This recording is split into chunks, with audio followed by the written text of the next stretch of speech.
தாவேகா வந்து ஒரு வரலாறு காணாத வெற்றியை பெற்றிருக்கிறாங்கன்னே சொல்லணும். இப்போ சென்னையை பொறுத்தவரையில் திமுகவுடைய கோட்டை அப்படின்னு சொல்லுவாங்க. ஒஸ்ட் சினாரியோவில் கூட சென்னையில் திமுக வெற்றியை பதிவு செய்திருக்கிறது. ஆனால் இந்த தேர்தல் 2026 சட்டமன்ற தேர்தலை பொறுத்தவரையில் ரெண்டு இடங்களில் மட்டும்தான் திமுக வெற்றி பெற்றிருக்காங்க. ஒன்று சேப்பாக்கம் திருவல்லிக்கேணி, இன்னொன்று வந்து துறைமுகம். 2 தொகுதியில் மட்டும்தான் ஜெயிச்சிருக்காங்க. நீங்கள் தொடர்ச்சியாக வந்து சென்னையில் இருக்கக்கூடிய 16 சட்டமன்ற தொகுதிகளுக்கும் ட்ராவல் பண்ணீங்க. ஒரு சில தொகுதிகளுக்கு உங்களோட நானும் வந்திருக்கேன். நீங்கள் வந்து அக்ராஸ் த ஸ்டேட் ட்ராவல் பண்ணீங்க. குறிப்பாக வந்து பெரம்பூர் தொகுதியெல்லாம் நீங்கள் கவனிச்சிங்க.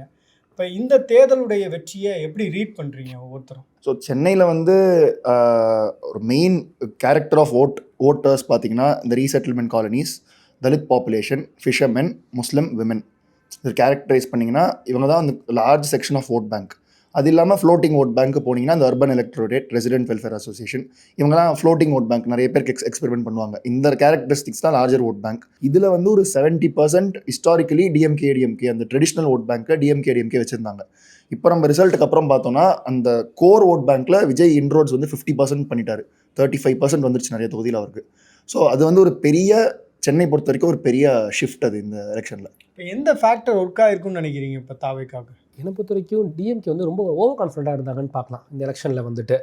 ஸோ நிறைய இடங்களில் வந்து அவங்க மார்ஜின்ஸ் பற்றி பேச ஆரம்பிச்சிட்டாங்க. வெற்றி என்ஷோர் பண்ண முடியாது மார்ஜின்ஸ் லெவலில் வந்து அவங்க ஓவர் கான்ஃபிடண்ட்டாக பேச ஆரம்பிச்சிட்டாங்க. அங்கேயே ஃபஸ்ட்டு செட்பேக் ஆரம்பிக்குது. நீங்கள் ஒரு காம்படிஷன்னா ஃபஸ்ட்டு அக்னாலேஜ் பண்ணணும் அந்த காம்படிஷனை. அதுவே அவங்க ஃபஸ்ட் அவங்க இடத்துல பண்ண தவறிட்டாங்க. செகண்ட் ஓம் சொன்ன பாயிண்ட் ஒரு முக்கியமான பாயிண்ட்டு. ட்ரெடிஷ்னலி வந்து மைனாரிட்டிஸ், தலித்ஸ், இவங்க 2 பேர் வந்து டிஎம்கேக்கு வந்து சாலிடாக அவங்க ஓட் பேங்காக இங்கே இருந்திருக்காங்க. இப்போ விசிபிளாக வந்து தாவேக்கா தான் சென்னையில் ஒரு சேலஞ்சராக இருக்காங்க அப்படின்றது வந்து திமுக அக்செப்ட் பண்ணலை அப்படின்னு சொல்றீங்களா? வந்து அங்கேயும் வந்து திமுக வெர்சஸ் அதிமுகன்னு பேசுறது கண்டிப்பாக அவங்க கிரவுண்ட் ரியாலிட்டி அங்கே அக்னாலேஜ் பண்ணலன்னு தானே அர்த்தம் அது. ஓகே, அவங்க தொடர்ந்து அவங்க ஸ்டாலின் ஆகட்டும் எல்லாருமே அதானே சொன்னாங்க. இந்த போட்டியிலே தாவேக்கா இல்லைன்னு தானே சொன்னாங்க. அவங்க நான் சொன்ன மாதிரி பீப்புள் வந்து சென்னை பொறுத்த வரைக்கும் அந்த ட்ரெடிஷ்னல் லாயல்ட்டிஸை தாண்டி போயிருக்காங்க. இப்போ இந்த ரீசெட்டில்மெண்ட் காலனி தலித்ஸ்லாம் பேசணும்னா அவங்க ஏன் டிஎம்கேக்கு இவ்வளோ வருஷம் போட்டாங்கன்னா, வீடு இல்லாமல் ஹோம்லெஸ்ஸாக இருந்தவங்களுக்கு கலைஞர் தான் ஃபஸ்ட்டு ஸ்லம் கிளியரன்ஸ் போர்டுன்னு ஆரம்பித்து டிக்னிஃபைட் லிவிங் வந்து உருவாக்கி கொடுத்தாரு through slum clearance board. So ட்ரெடிஷ்னலாக அவங்க வந்து ட்ராவல் பண்ணியிருக்காங்க டிஎம்கேயோட ஹவுசிங் பாலிசிஸ்லாம் போட்டு அந்த ஸ்கீம்ஸ் எல்லாமே. பட் நவ் இந்த 2026 பார்த்தீங்கன்னா வீடுலாம் கட்டி கொடுத்துட்டீங்க. ரீசெட்டில்மெண்ட் காலனிஸ்லாம் இருக்குது எங்களுக்கு சிட்டி ஃபுல்லாக எல்லாத்துலேயும் கட்டி கொடுத்துருக்காரு ஸ்டாலினும் அவங்களுக்கு. ஆனால் அதில் லிவிங் கண்டிஷன்ஸ் எப்படி கொஸ்டின் கேட்க ஆரம்பிக்கிறாங்க. பீப்புளே கொஸ்டின் கேட்குறாங்க. தண்ணி ஏன் சூவேஜ் கலக்குது, ரோடு ஏன் சரியில்லை, ஏன் லிஃப்ட் ஒர்க் ஆக மாட்டுது ரீசெட்டில்மெண்ட் காலனிஸில். கேபி பார்க்கில் வந்து ஒரு பெரிய ஸ்கேம்லாம் நடந்துச்சு ரீசெட்டில்மெண்ட் காலனியில். ஸோ பீப்புள் வந்து விசிபிளாக கேள்வி கேட்குறாங்க. கேள்வி கேட்க முடியாத பீப்புளை வந்து இந்த சிட்டிசன் குரூப்ஸ்லாம் வந்து லாஸ்ட் 5 இயர்ஸில் பொலிட்டிசைஸ் பண்ணி இதெல்லாம் வந்து உங்களுக்கு இஷ்யூ, பொலிட்டிக்கலி இதெல்லாம் உங்களுக்கு இம்பார்ட்டண்ட் அப்படின்னு போட்டு இந்த அடித்தட்டு மக்களை வந்து நல்லாவே பொலிட்டிசைஸ் பண்ணி அவங்க வந்து கேட்குறாங்க கேள்வி இந்த எலெக்ஷனில் ஸ்ட்ராங்காக. அது வந்து ஒரு நல்ல ரிஃப்ளெக்ஷனாக நம்ம பார்க்கலாம். திமுகவை பொறுத்தவரையில் நிறைய ஸ்கீம்ஸ் வந்து இன்ட்ரடியூஸ் பண்ணியிருக்காங்க. பொதுவாக வந்து நகரங்களை மையப்படுத்தி தான் நிறைய வந்து அந்த வளர்ச்சி திட்டங்கள்லாம் செய்கிறாங்க. இப்போ சென்னையில் வந்து ஸ்டாண்டர்ட் ஆஃப் லிவிங் வந்து லாஸ்ட் 5 இயர்ஸில் இம்ப்ரூவ் ஆகிருக்கு அப்படின்னு சொல்கிறதையும் நம்ம பார்க்க முடியுது. அப்படி இருந்தும் கூட வந்து விஜய் ஃபேக்டர் வந்து சென்னையில் ஒர்க் ஆவதற்கு என்ன முக்கியமான காரணம்? ஃபஸ்ட் நீங்கள் சொன்ன மாதிரி அவங்க நிறையா ஸ்கீம்ஸ் பண்ணாங்க. டிஎம்கே வந்து பர்டிகுலர்லி விமன் டார்கெட் பண்ணி உங்களுக்கு விலையில்லா பேருந்து திட்டமாகட்டும், மகளிர் உரிமை தொகை திட்டமாகட்டும், இதெல்லாமே பெண்களை மையப்படுத்தி தான் அவங்க கொண்டு போனது. எனவே அவங்களுக்கு வந்து ஜெயலலிதாவுக்கு பிறகு இந்த 2 ஸ்கீம்ஸ் வந்து அவங்களுக்கு நிறைய விமன் சப்போர்ட்டர்ஸ் அவங்களுக்கு நோக்கி வந்துச்சு. குறிப்பாக அந்த மகளிர் உரிமை தொகை, கண்டிப்பாக நிறைய பேர் ஸ்டாலின் வந்து விமன் சப்போர்ட் பண்ண ஆரம்பிச்சாங்க. பட் நீங்கள் சொன்ன மாதிரி இந்த விஜய் ஃபேக்டர் அதை ஓவர் ரைட் பண்ணிடுச்சு. இப்போ கொளத்தூர் தொகுதி வந்து ரொம்ப கான்ஃபிடென்ட்டாக இருந்தாங்க. கொளத்தூரும் சேப்பாக்கமும் பார்த்தீங்க அப்படின்னா உங்களுக்கு வந்து ஷார்ட்டாக வந்து திமுக வின் பண்ணிடும், அங்கே வந்து நிறைய கிரவுண்ட் ஒர்க் பண்ணியிருக்காங்க அப்படின்றது தான் பொதுவாக நம்ம கேள்விப்பட்டது. நீங்கள் இந்த 2 ஸ்டார் கேண்டிடேட்ஸும் உங்களுக்கு முக ஸ்டாலின் அவர்களும் சரி, உதயநிதி ஸ்டாலின் அவர்களும் சரி, அவங்க வந்து அக்ராஸ் த ஸ்டேட்டுக்கு ட்ராவல் பண்ணி கேம்பெயின் பண்ணாங்க. இங்கே வந்து அவங்க குறைந்த நேரம் தான் செலவிட்டாங்க அப்படின்றதையும் பார்க்க முடியுது. கொளத்தூரில் வந்து சிட்டிங் சிஎம் அவர் தான் வந்து முதலமைச்சர் வேட்பாளர் அப்படின்னு முன்னிறுத்தப்பட்டு அவரை சுற்றி தான் வந்து அவங்க வந்து எல்லா கட்டமைப்புமே பண்ணாங்க இல்லையா? அவங்களுக்கு விளம்பரங்கள்லேருந்து எல்லாமே வந்து ஸ்டாலின் தொடரட்டும், தமிழ்நாடு வெல்லட்டும் அப்படின்றது கேம்பெயினாக இருந்தது. அப்படி இருந்தும் கூட வந்து கொளத்தூரில் விஎஸ் பாபு ஜெயிக்கிறார் அப்படின்னா அதுக்கு என்ன ஃபேக்டர் ஒர்க் ஆகிருக்கு, என்ன காரணம்? கொளத்தூரில் வந்து ஒரு ஸ்ட்ராங் அண்டர் கரண்ட் இருந்திருக்கு. அது வந்து நம்மளுக்கு ரிசல்ட்டுக்கு அப்புறம் ரொம்ப ஸ்ட்ராங்காக தெரியுது. இப்போ சிஎம்ஏ தோத்துட்டாரு. இதை வந்து எலெக்ஷன் முன்னாடி கேட்டிருந்தீங்கன்னா அவ்வளோ ஈஸியாக யாரும் சொல்லியிருக்க மாட்டாங்க. ஏன்னா விசிபிளாக பார்த்தீங்கன்னா நம்ம வந்து ஒருவேளை நம்ம கேட்டிருந்தா நம்மள முட்டாள்னு சொல்லியிருப்பாங்க. அவங்க பிராண்டிங்கே பார்த்தீங்கன்னா அந்த கோவர்க்கிங் ஸ்பேஸ் இந்தியாவிலேயே ஃபஸ்ட்டு ஒரு கவர்மெண்ட் பண்ணுறது தமிழ்நாட்டில் தான். அதை வந்து நல்லா அவங்க பிராண்ட் பண்ணி கொண்டு போனாங்க தமிழ்நாடு ஃபுல்லாக. 231 லொக்கேஷன்ஸில் பண்ணுறதா ப்ரொமோட் பண்ணாங்க. நல்லா தான் இருக்குது குவாலிட்டிலாம். Periyar Nagar library, Periyar Nagar government hospital, அதே மாதிரி அந்த நீட்டில் இருந்தாங்களே அனிதா, அவங்க பேரில் அனிதா அச்சீவர்ஸ் அகாடமியில் ஐஏஎஸ் சிவில் சர்வீஸ் கோச்சிங் ரெகுலராக சிஎம் போய் அங்கே அட்ரஸ் பண்ணுறாரு. ஸோ விசிபிளாக அவர் ப்ரெசென்ட்டாக இருந்திருக்காரு அந்த கான்ஸ்டுவன்சியில். அதை தாண்டி பொலிட்டிக்கலி ஒரு நெகட்டிவாக அவங்களுக்கு ரிசல்ட் வந்திருக்குன்றது ஒரு பீப்புள் வந்து என்ன ஃபேக்டரில் ஓட் பண்ணியிருக்காங்க. என்னை பொறுத்த வரைக்கும் நான் என்ன பார்க்குறேன்னா, விஜய்க்கு வந்து சமமாக ஓட்டு வந்திருக்கு எல்லா தொகுதியிலும் சென்னையில். சாலிடாக ஒரு 30-35% ஆல் கான்ஸ்டுவன்சிஸில் யூனிஃபார்மாக வந்திருக்கு. ஸோ விஜய் அந்த emotional factor for Vijay and whistle simple அது வந்து எல்லா கான்ஸ்டுவன்சிலும் பவர்ஃபுல்லாக ப்ளே ஆயிருக்கு, இன்க்ளூடிங் கொளத்தூர். அது சிஎம்மோட பர்சனாலிட்டியை அது அவுட் த்ரோ பண்ணியிருக்கு. இப்போ பொதுவாக ஒரு கேம்பெயின் அப்படின்னு பார்த்தோம்னா ரிப்பீட்டடாக போவாங்கள்ல அந்த தொகுதிகளுக்கு வந்து போய் அந்த தொகுதியில் இருக்கக்கூடிய மக்களை சந்திக்கிறது அப்படின்றதுலாம் ஒரு வாடிக்கையான ஒரு விஷயமா இருக்கும் தேர்தல் காலங்களில். ஆனால் இந்த தேர்தலை பொறுத்தவரையில் விஜய் வந்து அந்த லாஸ்ட் 2 days தான் போய் கேம்பெயின் பண்ணார். கேம்பெயின் பண்ணதை விட அவர் வந்து ஜஸ்ட்டு அந்த பக்கம் போனார் அப்படின்னு தான் நம்ம சொல்லணும். ஒரு ஊர்வலம் மாதிரி போனாரே தவிர அவர் வந்து எந்த இடத்துல நின்று பேசலாம் கிடையாது. அவர் வந்து பேசின தொகுதிகள் அப்படின்னு பார்த்தீங்கன்னா உங்களுக்கு அந்த பெரம்பூரும் கொளத்தூர் மட்டும்தான் பேசினார். பாயிண்ட்ல ஏன் சொல்றேன்னா, அவர் பேசின டைம் கூட கம்மியாக நாங்கள் ஒரு அனாலிசிஸ் பண்ணியிருந்தோம். டைம்ஸ் ஆஃப் இந்தியா வந்து லாஸ்ட் 10 days ஆஃப் கேம்பெயினில் வந்து எந்தெந்த 4 சிஎம் கேண்டிடேட்ஸ் இருந்தாங்க.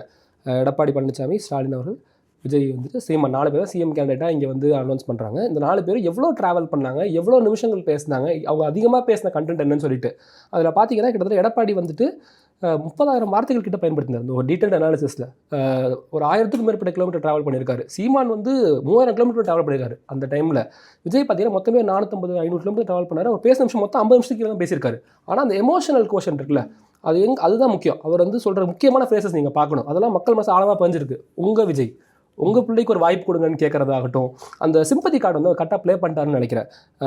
அவரை வந்து அவர் பிரச்சாரங்களுக்கு போக விடலன்னு டார்கெட் பண்ணுறதாகட்டும், கரூர் விஷயத்தில் அவர் தான் வந்து தப்பு பண்ணணும்னு சொல்லிட்டு அவர் ஃப்ரேம் பண்ணதாகட்டும், எல்லாமே அவரை வந்து அவர் ஒரு சிம்பத்தி கார்டு அவருக்கு எமோஷனலாக வந்து ஒரு சப்போர்ட் ஆகிட்டு இருக்குது. விமன் மத்தியில் அந்த சப்போர்ட் வந்து பயங்கரமாக ஆம்பிளிஃபை இருக்குது. ஸோ அதனால தான் அவர் லிமிட்டடாக பேசினா கூட அது மக்கள்கிட்ட எமோஷனல் வேல்யூ வந்து ரொம்ப அதிகமாக இருக்குது அந்த ஸ்பீச்சஸ்க்கு. நம்ம இதே பாயிண்ட் நம்ம வில்லிவாக்கம்ல போகும்போது மக்கள் நம்மகிட்டே சொன்னாங்க, நீங்கள் கேட்டிங்க ஒருத்தவங்க கிட்ட விஜய் வெளியே வரமாட்டாரு, அவங்க திருப்பி ஷார்ப்பாக அவர் ஏன் வெளில வர மாட்டாருன்னு நினைக்கிறீங்க, நீங்கள் வந்துட்டு தான் இருக்காரு பேசுகிறாரு அப்படின்னாங்க. இன்னொரு லேடி வந்து நம்ம வீட்டு பிள்ளை மாதிரி தானே அவர், நாங்கள் போடாமல் யார் போடுவோம், அவங்க அவர் அட்ரஸ் பண்ணுற விதமே எமோஷ்னல் பர்சனல்.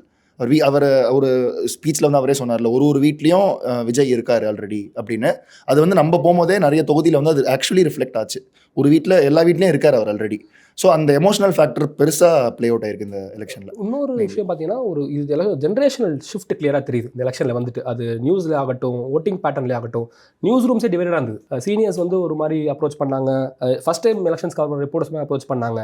ஸோ அதுவே அந்த ஜென்ரேஷனல் டிஃபரன்ஸ் எங்களுக்கே இந்த எலெக்ஷனில் புரிஞ்சு, அது ஓட்டிங்லேயே அது தெரிஞ்சிருக்கு. இன்னொரு சேலஞ்சாக கூட நானே இதை பார்த்துருக்கேன். இப்போ நியூஸ் ரூமில் வந்து நம்ம களத்தில் போய் பார்த்ததை வந்து சொல்லும்போது கூட ஒரு டிஃப்ரென்ஸ் ஆஃப் ஒப்பீனியன் அப்படின்றது இருந்தது. இப்போ திமுக வந்து நிறைய ஸ்கீம்ஸ் வந்து இன்ட்ரடியூஸ் பண்ணியிருக்கிறாங்க. அப்படி இருக்கும்போது எப்படி வந்து புதிதாக வந்திருக்கக்கூடிய ஒரு நபரை நம்ம ஆதரிக்கிறது? இது வந்து traditional way of looking things. இது வந்துட்டு அது ஒர்க் அவுட் ஆகலை. ஏன்னா வந்து இது டிஜிட்டல் ஏரால நம்ம இருக்கோம். ஸோ அந்த சோஷியல் மீடியா ஆம்பிளிஃபிகேஷனுங்கிறது உண்மையிலே நடந்திருக்கு. அவர் லிமிட்டடாக பேசினா கூட அந்த கண்டென்ட் வந்து எல்லா பக்கமும் போய் சேர்ந்துருக்கு. அவர் முன்னாடி மாதிரி திருவா போகணுங்கிற தேவை விஜய் கிடையாது. Vijay is very popular person இன்னைக்கு தமிழ்நாட்டில். ஸோ அவர் ஒரு விஷயம் ஒரு உதாரணத்துக்கு அவர் இன்னைக்கு திருப்பூரில் பேசுகிறார், திருப்பூருக்கு மட்டும் அவர் பேசுகிறார். Whole of Tamil Nadu is listening to it. So அவர் என்ன பேசுகிறார், 2-3 நாளைக்கு வந்து அது ஆம்பிளிஃபை ஆகிட்டே இருக்குது. இது வந்து நான் வந்து இப்போ தேனிக்கு ஓட் போடுறதுக்காக போயிருந்தேன். அங்கே கூட வந்து நான் கேட்கும்போது, வாக்ஸ் பாப்பா கேட்கும்போது ஒருத்தர் சொன்னார், இப்போ விஜய் வந்து கைகூப்பி வந்து கேட்குறாருப்பா, ஒரு முறை எனக்கு வாய்ப்பு கொடுங்கன்னு. இன்ஃபேக்ட் வந்து தேனிக்கு விஜய் போகவே இல்லை. பட் அவர் சென்னையில் பேசின அந்த விஷயம், அந்த கடைசி அவருடைய அந்த பிரச்சாரத்தில் பேசின அந்த விஷயம் வந்து மக்களுக்கு கனெக்ட் ஆகுது. ஸோ அந்த அளவுக்கு வந்து விஜயுடைய அப்பீலிங், அந்த ஸ்டார்டம் வந்து பெரிய அளவில் ஹெல்ப் பண்ணியிருக்குன்னு நான் நினைக்கிறேன். கண்டிப்பாக. அதுவும் டிஎம்கேயோட ஐடிவிங்கும் ஒரு பிக் செட்பேக் இந்த எலெக்ஷனில். ஏன்னா வந்து they did not engage with the confused or swing voters கூட. உதாரணத்துக்கு ஒருத்தவங்க வந்து ஒரு நியாயமாக கொஸ்டின் ரைஸ் பண்ணுறாங்க வைங்க சோஷியல் மீடியாவில் வந்துட்டு, இது ஏன் வந்து இப்படி கேட்கக்கூடாதுன்னு கேட்குறாங்க. அவங்க பிராண்டிங் வந்து சரி, அது வந்து நிறைய பேருக்கு வந்து ஏன் இப்போ படிச்சுக்காரு. என் ஃப்ரெண்டு ஒருத்தர் இருக்காரு, பேங்க்கில் மேனேஜராக இருக்கிறாரு. அவர் வந்து படிச்சு தான் அந்த இடத்துக்கு போயிருக்காரு. அவருக்கு வந்து இப்போ டவுட் இருக்குது, இந்த திமுக மேலே ஒரு அதிருப்தி இருக்குது. அப்போ ஒரு கொஸ்டின் ரைஸ் பண்ணுறாரு. அவரை ஸ்ட்ரெயிட்டாகவே நீங்கள் எதுக்கு தற்கொலை பிராண்ட் பண்ணணும், you should have engage. The only person in DMK to that was Ezhilan. Ezhilan மட்டும்தான் சொன்னார், நீங்கள் தற்கொலை பண்ணாதீங்க, நீங்கள் என்கேஜ் பண்ணுங்க, திராவிட கொள்கை என்னன்னு சொல்லுங்க, புரிஞ்சுப்பான்னு சொல்லி பேசுறாரு. அவர் மட்டும்தான் அந்த ஸ்டான்ஸ் எடுத்தார். மற்ற யாருமே திமுக வந்து அக்னாலஜே பண்ணல. அது ஒரு டிஃபரன்ஸ் எங்கே தெரிஞ்சுன்னா, உங்களுக்கு வந்து இவங்க எல்லாம் அப்படியே போலரைஸ் ஆகிட்டே இருக்கிறாங்க. ஒரு பக்கம் விஜய் சப்போர்ட்டர்ஸாக மாறுறாங்க இவங்க எல்லாமே, இந்த கன்ஃபியூஸ் குரூப்லாம். அண்ட் டிஎம்கேவோட அந்த ஐடி விங்கோட அந்த ஓவர் ஹேண்டட்னஸ் வந்து நிறைய பேருக்கு பிடிக்கல. அந்த ஹை ஹேண்டட்னஸ் இருக்குல்ல, அது supported by statements by the leaders also. நிறைய முக்கியமான லீடர்ஸ் வந்து அதை ரைட் ஆஃப் பண்ணிட்டே இருக்கிறாங்க. யாரெல்லாம் தற்கூரின்னு சொல்லும்போது யார் தற்கூரி அப்படின்னு ஒரு கேள்வி அங்கே உருவாகுதுல்ல. And before the arrival of TVK இந்த social media space in Tamil Nadu was occupied by DMK தான். இங்கே வந்து ஏடிஎம்கே பெரிய ஐடி விங் ப்ரெசன்ஸ் கிடையாது, டிஎம்கே தான் இங்கே ஸ்ட்ராங்கான ப்ரெசன்ஸ். ஆனால் என்ன பிரச்சனைனா, இப்போ டிவிகே உள்ளே வரும்பொழுது விஜயோட ரசிகர் மன்றத்தில் இருக்க அந்த பீப்புளெலாம், ஃபேன் கிளப் அக்கௌண்ட்ஸ் எல்லாம் வந்து உங்களுக்கு டிவிகே அக்கௌண்ட்ஸாக மாறுது. ஸோ என்ன ஆகுதுன்னா, இவ்வளோ அது ரொம்ப கோஆர்டினேஷன் இல்லாமல் இருக்குது. யூஸ்வலாக வந்து டிஎம்கே எப்படி அட்டாக் பண்ணுவாங்க, ஒரு பொலிட்டிக்கல் பார்ட்டியை டார்கெட் அட்டாக்ஸாக இருக்கும். நீங்கள் பார்த்தீங்கன்னா ஒரு பொலிட்டிக்கல் பார்ட்டிக்கு ஒரு 100-150 ஐடி இருக்குன்னு வச்சுப்போம், அந்த 150 ஐடி டார்கெட் பண்ணுவாங்க. ஆனால் நீங்கள் இந்த 50 ஐடி எடுத்தீங்கன்னா இங்கேருந்து இன்னொரு 50 ஐடி வருது. எவ்வளோ பேர் டார்கெட் பண்ண முடியும் டிஎம்கேவால்? ஸோ இவ்வளோ அந்த ஒரு கிளஸ்டராக இருந்துச்சு அந்த டிஜிட்டல் மீடியா. அன்கண்ட்ரோல்டில் ஒரு ஒரு கிளஸ்டராக அங்கங்கே இருக்காங்க சப்போர்ட்டர்ஸ். அவருக்கு எங்கே போனாலும் வந்து அவர் பேச டிஃபெண்ட் பண்ணுறதுக்கு அங்கே இருக்காங்க. ஸோ அப்படிங்கிறப்ப டிஎம்கே ஐடி விங்கால அதை சமாளிக்க முடியல. அண்ட் டாப் ஆஃப் தட் சில பத்திரிகையாளர்கள் யூஸ் பண்ண வேர்ட்ஸ் அண்ட் அந்த நரேஷன், அந்த நரேட்டிவ் டோன் இருக்குல்ல, அது கண்டிப்பாக இட் நாட் கோ வெல். இப்போ இன்னொரு விஷயம் கூட நான் சொல்லணும்னு நினைக்கிறேன். இப்போ நீங்கள் நல்லா பண்ணுறீங்க அப்படின்னா அந்த கிரெடிட் வந்து அந்த ரிசீவர் வந்து கொடுக்குறோம். இப்போ இந்த இடத்துல வந்து நான் தான் காரணம் இதுக்கு அப்படின்னு கிளைம் பண்ணிக்கிறது இருக்குல்ல, அதெல்லாம் கூட ஒரு அதிருப்தியை ஏற்படுத்தினது அப்படின்னு சொல்கிறீங்க. உதாரணத்துக்கு இப்போ திமுகவால் தான் உனக்கு இந்த வேலை கிடைச்சிது அப்படின்னு சொல்லி, கண்டிப்பாக இப்போ ஒவ்வொருத்தரும் வந்து ஒரு இடத்துல போய் உட்காடுறாங்க அப்படின்னா இன்றைக்கி இருக்கக்கூடிய சூழலில் எல்லாருமே அவருடைய திறமையை முன்னிறுத்தி தான் வந்து போய் உட்காடுறாங்க. இல்லை அவங்களுக்கு வந்து ஒரு பெரிய கஷ்டம் இருக்குது, அந்த ட்ரபிள்ஸு அந்த ஆப்ஸ்டக்கிள்ஸ்லாம் தாண்டி தான் ஒருத்தவங்க வர்றாங்க. இப்போ திமுக வந்து போய் அப்பாயின்மெண்ட் லெட்டர் கொடுத்து நீ இந்த கம்பெனியில் ஜாயின் பண்ணுப்பா அப்படின்லாம் சொல்ல. திமுக கடந்த 5 ஆண்டுகளாக தான் ஆட்சியில் இருக்காங்க. 10 ஆண்டுகளாக வந்து அவங்க ஆட்சியிலே இல்லை அப்படின்றத ஞாபகத்தில் கொள்ளாமல் திமுகவில் தான் எல்லாம் கிடைச்சது அப்படின்ற அந்த கிரெடிட்டை வந்து அவங்க நினைக்கிறதுல தப்பு கிடையாது. அதை வந்து அதை இன்னொருத்தவங்களை குறைச்சி மதிப்பிட்டு சொன்னது அப்படின்றது பொருந்தாத மாதிரி இருந்தது. நிறைய பேர் நான் வந்து ஐடியில் ஒர்க் பண்ணக்கூடியவங்கள்ட்டலாம் பேசும்போது அவங்க வந்து இதை சொல்கிறாங்க, நான் கஷ்டப்பட்டு வாங்கின வேலையை வந்து இவங்களால தான் கிடச்சிதுன்னு சொன்னால் அது எப்படி சரியாக இருக்கும் அப்படின்ற கேள்வி கூட நிறைய பேத்துக்கு இருந்தது. கரெக்டு தான், டெஃபினெட்லி. இப்போ பீப்புள் வந்து நான் முன்னாடியே சொன்ன மாதிரி அவங்களோட குவாலிஃபிகேஷன்ஸ், அவங்க எங்கே ஒரு இடத்துல இருக்காங்க, ஈவன் ஃப்ரீ ஹவுசிங் ஸ்கீம் இருந்தால் கூட அவங்க கொடுத்துட்டோமேன்றதுனால எந்த ஓட்டருமே ஒரு ஃப்ரீ பஸ் ஸ்கீம், நிறைய கமெண்ட்ஸ் வந்து ஓசியில் தானே போகிறீங்க அப்படின்னு ஒரு பொலிட்டிஷியன் சொன்னார் டிஎம்கேல. ஸோ ஜஸ்ட் பிகாஸ் ஒரு வெல்ஃபேர் ஸ்கீமில் வந்து அவங்க பெனிஃபிஷியராக இருக்கிறதுனால அதனால் வந்து அவங்க தாழ்த்திக்க விரும்பலை. அவங்க வந்து அதுவும் அவங்க ரைட்டாக தான் பார்க்குறாங்க, வரவேண்டிய ஒரு பெனிஃபிட்டாக தான் பார்க்குறாங்க. அதை தாண்டி அவங்க எப்படி அதை வச்சு முன்னேறணும் தான் பார்க்குறாங்க. அது யாருக்குமே வந்து அந்த ஸ்லேவரி மென்டாலிட்டி பீப்புளுக்கு இந்த எலெக்ஷன் இல்லை. அந்த ஆங்கர் வந்து ரிஃப்ளெக்ட் பண்ணுறதுக்கு ஒரு பிளாட்ஃபார்மாக டிவிக்கே வந்து பீப்புளுக்கு இருந்திருக்கு. அதுதான் கிளியரான மெசேஜாக இருக்குது. விஜயுடைய ஸ்டார்டமை தாண்டி மக்களுக்கு வந்து ஒரு அயற்சி 2 கட்சிகள் மேலே இருந்தது. அதுக்கு வந்து இவர் ஒரு சரியான நபராக மாட்டினதுனால எல்லாரும் ஒரு வாக்களிச்சிட்டாங்கன்னு சொல்கிறீங்க. கண்டிப்பாக இங்கே டிஎம்கேயோட அந்த டுவோபோலியோட ஃபெட்டிக் கண்டிப்பாக இங்கே இருக்குது. ஒரு மாற்றத்துக்கான பேஸ் இருந்துச்சு. ஐ திங்க் சிவப்பிரியன் ஜேர்னலிஸ்ட் அவங்க கூட வந்து ஒரு ட்வீட் போட்டிருந்தார். தமிழ்நாடு ஃபுல்லாக ட்ராவல் பண்ணியிருந்தார். அவர் அதான் சொன்னார், தமிழ்நாடு முழுக்க எனக்கு கேட்ட ஒரு வார்த்தை மாற்றம் அப்படிங்கிறது. So the people are looking for a change. And கரெக்டாக விஜய் அந்த இடத்துல இருக்கும்போது அந்த அட்வான்டேஜ் அவருக்கு போகுது இந்த இடத்துல. இப்போ உங்களுடைய ப்ரிடிக்ஷன் படி தான் சென்னை இந்த 16 சட்டமன்ற தொகுதியிலும் வந்திருக்கா? இல்லை நாங்கள் எல்லாமே என்ன ப்ரெடிக்ட் பண்ணோம்னா, நாங்கள் ப்ரெடிக்ட் பண்ணது என்னன்னா, ஒரு 16 சீட்ஸ் இருக்குன்னா நாங்கள் ஒரு 10 to 13 டஃப் ஃபைட் இருக்குன்னு கணிச்சோம். பெரம்பூரில் ஜெயிப்பாருங்கிறது எங்களுக்கு ஓரளவுக்கு அவங்க போய் பேசுகிறப்ப எங்களுக்கு புரிஞ்சிச்சு. தோ வந்து எல்லாருமே தெரியும் என்ன நடந்துச்சு. லாஸ்ட் 2 டேஸில் வந்து பெரம்பூரில் எவ்வளோ ரிசோர்ஸஸ் உள்ளே இறக்குனாங்கன்னு தெரியும் டிஎம்கே வந்துட்டு. டிஸ்பைட் தட் ஒரு ஓவர்வெல்மிங் சப்போர்ட் இருக்குன்னு பெரம்பூரில் எங்களுக்கு புரிஞ்சு. ஆனால் ஒரு 10 தொகுதியில் வந்து ஒரு 10 to 13 தொகுதி ரொம்ப டஃப் ஃபைட் இருக்கும்னு எங்களுக்கு ஒரு சென்ஸ் இருந்துட்டே இருந்துச்சு. குறிப்பாக வேளச்சேரி, எக்மோர் இதெல்லாமே பேசப்பட்டது. இதெல்லாம் டஃப் ஃபைட். டி நகர், மயிலாப்பூர்லாம் பேசணும். நாங்கள் எல்லாமே இங்கே ஆஃபீஸில் உட்காந்து பேசிகிட்டு இருந்தோம், இங்கெல்லாம் டஃப் ஃபைட் இருக்கும் டிவிக்கே இருக்குன்னு. ஆனால் அது எப்படி மாறுங்கிறது ஓட்டிங் வந்தது நமக்கு தெரியும்ல. டஃப் ஃபைட் கணிச்சோம். இது வின்னுங்கிறது அன்பிரசிடென்டட். எம்ஜிஆர் கூட வந்து அவரோட 77 வின்ல கூட ஒரு சீட் ஜெயிச்சிருக்காரு. இது அதோட பிக் வின் இந்த டிவிக்கு இந்த எலெக்ஷன் சென்னையில். ஹிஸ்டாரிக்கலி அவர் சொன்ன மாதிரி எம்ஜிஆர் ஃபர்ஸ்ட் எலெக்ஷனில் சிஎம் ஆகும்போது சென்னையில் ஒரு சீட்டு, டிஎம்கே 14, இப்போ விஜய் வந்து 14, அவங்க 2. பட் இன்னொரு இன்ட்ரெஸ்டிங் ஆஸ்பெக்ட் என்னன்னா, சென்னையில் வந்து நம்ம ரிசல்ட்டுக்கு முன்னாடி எப்படி பார்த்தோம்னா டிவிக்கு யார் ஓட்ட பிரிக்கும், அதனால் டிஎம்கே பெனிஃபிட் ஆகுமான்னு பார்த்தோம். நான் வந்து இன்ட்ரெஸ்டிங்காக எப்படி அது பிரிஞ்சுதுன்னு பார்க்குறதுக்கு இந்த பூத் பை பூத் ரிசல்ட் வந்து அங்கே பூத் ஏஜென்ட் கிட்ட வாங்கினேன். பார்த்தீங்கன்னா ரிசல்ட் வந்து டிவிகே வர்சஸ் டிஎம்கேன்னு இருக்கு ஒரு பூத்லையும். டிவிக்கே வந்து மெஜாரிட்டி ஓட்டு 300 வாங்குது, அவன் 2 பேர் 150 வாங்கியிருக்கான். இட்ஸ் அவங்க 2 பேர் அவங்களுக்குள்ள டிவிக்கே தான் மெயின் பிளேயர் இங்கே. அவங்க 2 பேர் தான் அகேன்ஸ்ட் டிவிகே சண்டை போடுறாங்க. அப்படிதான் எல்லா பூத்லயுமே இருக்கு. நீங்க பாத்தீங்கன்னா அது இன்ட்ரெஸ்டிங்கா இருந்துச்சு. சென்னையை பொறுத்தவரையில உங்களுக்கு டிவிகே தான் போட்டியே தவிர ஆமா, உங்களுக்கு TVK versus versus DMK the others. அப்படி இருக்கு. இதுதான் அவரோட அப்படி லாஸ்ட் ஸ்பீச் கூட. மாறிடுச்சு. அவர் நந்தனம் ஸ்பீச் வந்து ஒரு பயங்கர மொமெண்டம் புஷ். கரெக்டாக சொல்லணும்னா அவங்க திருநெல்வேலியில் அவர் ரேலி போகிறாருல, அங்கே தான் அந்த மொமெண்டம் பிக்கப் ஆகுது. லாஸ்ட் 1 வீக் எப்பவுமே ரொம்ப முக்கிய எலெக்ஷன்ஸ்னு சொல்லுவாங்க, அங்கே பிக்கப் ஆகுது. காரைக்குடியில் அடுத்து அவர் கெயின் பண்ணுறாரு. நந்தனம்ல அந்த லாஸ்ட் ஸ்பீச் வந்து நல்ல ரீச் ஆன ஒரு ஸ்பீச். அதில் சொல்லுவார், அது எப்படி போஸ்ட் பண்ணிட்டாரோ அந்த எலெக்ஷன் விஜய் வந்துட்டு விஜய் வர்சஸ் அதர்ஸ் எல்லாரும் சேர்ந்து நெருக்கிறாங்க ஆமா. அப்படின்னு ஒரு நிறைய செட் பண்ணாரு. play out ஆயிருக்கு. அதில் வந்து Clearly. ட்ரெயிலில் தெரியுது உங்களுக்கு டிவிக்கே வர்சஸ் அதர்ஸ்னு வந்து நிற்குது சென்னையில். மொத்தம் பிரிஞ்சிருக்காங்க. டிவிக்கே தான் மெயின் பிளேயரா இருக்கு சென்னையில பாத்தீங்கன்னா. நீங்க ரிசல்ட்டுக்கு முன்னாடி பாத்தீங்கன்னா விஜய் யாரை பிரிப்பாரு, அதனால யார் ஜெயிப்பான்னு தான் நம்ம எல்லாரும் பேசிட்டு இருந்தோம். பட் ஆப்போசிட்டா இருக்கு இந்த வாட்டி ரிசல்ட். நீங்கள் பொதுவாக வந்து நாம் தமிழர் கட்சி பற்றி பேசிகிட்டு இருப்பீங்க. நாம் தமிழர் கட்சி வந்து நிறைய விஷயங்கள் முன்னிறுத்துறாங்க, கொள்கை ரீதியாலாம் பண்ணுறாங்கலாம் சொல்லிட்டு இருப்பீங்க. நாம் தமிழர் கட்சி சீன்லே இல்லாத மாதிரி போயிடுச்சு. முதல் முறையாக ஐ திங்க் அவங்களுடைய அந்த ஒவ்வொரு தேர்தல்களையும் அவங்க அதிகரிக்கக்கூடிய அந்த வாக்கு சதவீதம் டிராஸ்டிக்காக கம்மியாகி 3% சொல்கிறாங்க. எப்படி சீமானே டெபாசிட் வாங்குவாரான்னு தெரியாத மாதிரி தான் போயிட்டு இருக்கு இப்போ வரைக்கும். அந்த லெவலில் தான் இருக்கு. விஜய் வர்சஸ் அதர்ஸ்ல இவங்க 2 பேருக்குமே பெரிய பாதிப்பு. நீங்கள் பார்த்தீங்கன்னா விஜய் ஒரு பூத்தில் 300 வாங்குறாருன்னா டிஎம்கே 150 தான் வாங்குறானுங்க. ஸோ விஜய் வர்சஸ் அதர்ஸில் ஆல்ரெடி சீமானுக்கு உங்களை 8% தான் இருந்திருக்கு. அதில் இன்னும் அவர் அடி வாங்குறதுல ஒன்றுமே இல்லாமல் ஆயிருக்கு இந்த எலெக்ஷனில் இருக்கு. இப்போ இந்த தேர்தல் ரிசல்ட் கடைசியாக சொல்கிறது என்ன ஒவ்வொரு கட்சிக்கும்? யாருமே ஓவர் கான்ஃபிடண்டாக இருக்க தேவையில்லை. எல்லாருமே எலெக்ஷனை வந்து கரெக்டான இதை அப்ரோச் பண்ணணும் தான் நினைக்கிறேன். ஐ திங்க் மா சுப்பிரமணியம்லாம் வந்து ரொம்ப கான்ஃபிடண்டாக இருந்தாங்க. அவங்க வெளில வந்துட்டு எங்கள் ரிப்போர்ட்டர் வந்து போய் கான்ஸ்டிடன்சி பாக்ஸில் அவர்கிட்ட கேட்குறாங்க, என்ன சார் அந்த தொகுதிக்கு என்ன பண்ணியிருக்கீங்க, என்ன பண்ண போகிறீங்கன்னு. நாங்கள் சொல்லாததாக பண்ணியிருக்கோம், நிறையா சொல்லுவோம். Sign of overconfidence. இது எல்லாமே அப்படி இருக்க தேவையில்லை. ஒரு எமர்ஜிங் பார்ட்டி வரும்பொழுது அதுக்கு நீங்கள் டியூ இது கொடுத்து you show done the fight என்னை பொறுத்த வரைக்கும். டெஃபினெட்லி அந்த அவர் முன்னாடி ஃபஸ்ட்டு ஸ்டார்டிங்கில் சொன்ன மாதிரி அவங்க மார்ஜின்ஸில் தான் அவங்க நரேட்டிவே டிஸ்கஸ் பண்ணாங்க. நம்மளுக்கு தெரிஞ்ச எம்எல்ஏஸ் மினிஸ்டர் எல்லாருக்கிட்டையும் கேட்கும்போது ஜெயிச்சிருவோம், ஆனால் மார்ஜின் எவ்வளோ வருதுன்னு எங்களுக்கு அதுதான் முக்கியம். அந்த அவங்க ஜெயிச்சிருவோன்ற ஒரு நரேட்டிவை காமனாக யூனிஃபைடாக எல்லாருமே வந்து நம்பினாங்களா இல்லை அது நம்மக்கிட்ட அப்படி பேசுனாங்களான்னு தெரியல. பட் அந்த ஒரு நரேட்டிவில் ஃபிக்ஸ் ஆகிட்டாங்க அவங்க.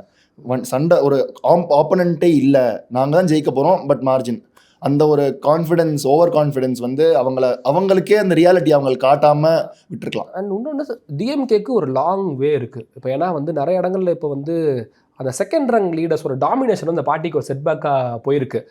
உதாரணம் சொன்னோன்னா இப்போ சேகர் பாபு மாதிரி ஒருத்தர் வரும்பொழுது அவருக்கு டிஎம்கேல ஆல்ரெடி 30 வருஷம் 40 வருஷம் கட்சியில் இருந்தவங்க இருப்பாங்க. அவங்க ஒரு பாயிண்ட்டுக்குள்ள வளர முடியல இங்கே அதை தாண்டி. ஸோ அது வந்து கேடர்ஸ் மத்தியில் ஒரு ரெசன்மெண்ட் இருக்குது. And for the first time I think இந்த ஹிஸ்ட்ரி வந்து டிஎம்கேயோட பிரசிடென்ட் தோத்துருக்காரு ஒரு எலெக்ஷனில். இது மாதிரி நடந்தது இல்லை வரலாறுல. அதான் தலைவரும் அதே மாதிரி பொதுச் செயலாளரும் தோத்துருக்காங்க. தேர்தல் அப்படின்னா இதுதான் முதல் தேர்தல். இதான் முதல் அப்படின்னா முறை உதயநிதிக்கு வந்து இன்னும் நிறைய வேலைக்கு அர்த்தம் இப்போ இந்த ஃப்ரண்ட்டு. ஏன்னா துரைமுருகன் வந்து சீட்டு கொடுத்தது வந்து ஒரு இனவே ஒரு ரிஸ்க் தான். ஏன்னா அவர் வயசாயிருச்சு, அவர் வந்து ஆக்டிவாக இப்போ உடம்பு சரியில்லாமல் இருக்கார், ஆக்டிவாக செயல்பட முடியாதுக்கு சீட் கொடுக்குறாங்க. ஆனால் அவர் தோக்குறாரு. போன எலெக்ஷனே அவர் நம்ம டிஸ்கஸ் பண்ண போன வீடியோவில் தோற்க வேண்டிய ரொம்ப 700 800 அந்த அதில் தான் வந்து ஜெயிச்சாரு. அப்படிங்கிறப்ப எதுக்கு அவர் கொடுத்துருக்கணும்? ஒரு நெக்ஸ்ட் ஜென்ரேஷன் நீங்கள் என்கரேஜ் பண்ணியிருக்கணும் அப்படிங்கிறப்ப. So there is a lot of work to be done by DMK இதுக்கப்புறம். இது ஒரு வரலாற்று தேர்தல் அப்படின்னு எல்லாருமே சொன்னாங்க. விஜய் பொறுத்தவரையில் 1967 77 வந்து 2026 ரிப்பீட் ஆகும்னு சொன்னார். அப்படி தான் நடந்திருக்கு. அதை விட வந்து பெரிய அளவில் இந்த தேர்தலுடைய வெற்றி அப்படின்றது விஜய்க்கு கிடச்சிருக்கு அப்படின்னு நான் நினைக்கிறேன். வியூவர்ஸ் இந்த வீடியோ முழுமையாக பார்த்துருப்பீங்க. சென்னையை பொறுத்தவரையில் 16 சட்டமன்ற தொகுதிகளில் நிலவரம் எப்படி இருக்குது அப்படின்றத பேசியிருக்கோம். அது மட்டும் இல்லாமல் சென்னையில் களத்துக்கே நம்ம நேரடியாக ஃபீல்டுக்கு போனோம். அங்கே மக்கள் சொன்னதையும் நம்ம வந்து இதுக்கு முன்னாடியே ரிப்போர்ட் பண்ணியிருக்கோம். அந்த வீடியோ பார்த்தீங்கன்னா உங்களுக்கு கிளாரிட்டி தெரிஞ்சிருக்கும். இந்த வீடியோவில் வந்து நிறைய விஷயங்கள் வந்து தாவேக்காக்கு என்னென்னலாம் சாதகமாக அமைந்தது, அதே மாதிரி திமுக அதிமுக கட்சிகள் சந்தித்த பிரச்சனைகள் என்ன அப்படின்றதையும் பேசியிருக்கோம். உங்களுடைய கருத்துக்களையும் கமெண்ட் செக்ஷனில் சொல்லுங்கள்.